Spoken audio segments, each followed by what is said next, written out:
কেউ দেরিতে রিপ্লাই দিলে তাকে এই মেসেজটি করুন, দেখবেন বিদ্যুতের গতিতে রিপ্লাই দিতে শুরু করেছে। আজকের ভিডিওতে শুধু একটি না, আমি আপনাকে টোটাল 5টি কথা শিখিয়ে দিব। যখন কেউ আপনাকে দেরিতে দেরিতে রিপ্লাই দিবে, তখন আপনার কাজ হবে এই 5টি কথার মাঝে আপনার পছন্দ মতো যে কোনো একটি কথা তাকে মেসেজ করে দেওয়া। ব্যাস, আপনার কাজ হয়ে যাবে। দেখবেন এরপর থেকে সে আপনার মেসেজ পাওয়ার পর আর 1 সেকেন্ড অপেক্ষা করছে না, টপ আপনার মেসেজে রিপ্লাই দিয়ে দিচ্ছে। তো তাহলে আর দেরি কেন, চলুন সেই 5টি কথা কি কি তা দেখে নিন। আর হ্যাঁ, শেষের 5 নাম্বারটি অবশ্যই দেখবেন, কারণ ফার্স্ট রিপ্লাই পাওয়ার জন্য ওটা আমি নিজে ইউজ করি এবং সবসময় 100% ফলাফল পাই। তো মেসেজ নাম্বার 1, যার সাথে আপনি একটু ফ্রি এমন কেউ আপনাকে দেরিতে রিপ্লাই দিলে তাকে মজা করে বলবেন, তোমার রিপ্লাই আসার সময় মাঝপথে গাড়ি থামিয়ে হিসু করতে যায় নাকি? রিপ্লাই আসতে এত লেট হয় কেন?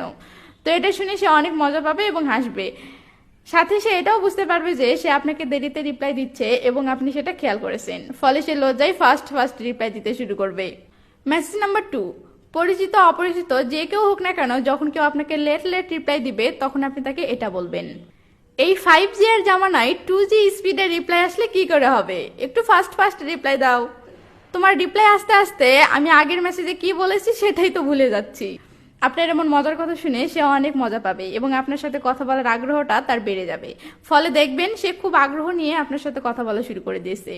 মেসেজ নাম্বার 3, পূর্ব পরিচিত বা যার সাথে এর আগে অন্তত 2-1 বার কথা হয়েছে এমন কেউ আপনাকে লেট রিপ্লাই দিলে আপনি তাকে মজা করে এটি বলবেন, অনলাইনে কিছু অর্ডার করলে সেটা আসতেও তো এত সময় লাগে না, তোমাকে মেসেজ করলে সেটার রিপ্লাই আসতে যতটা সময় লাগতেছে।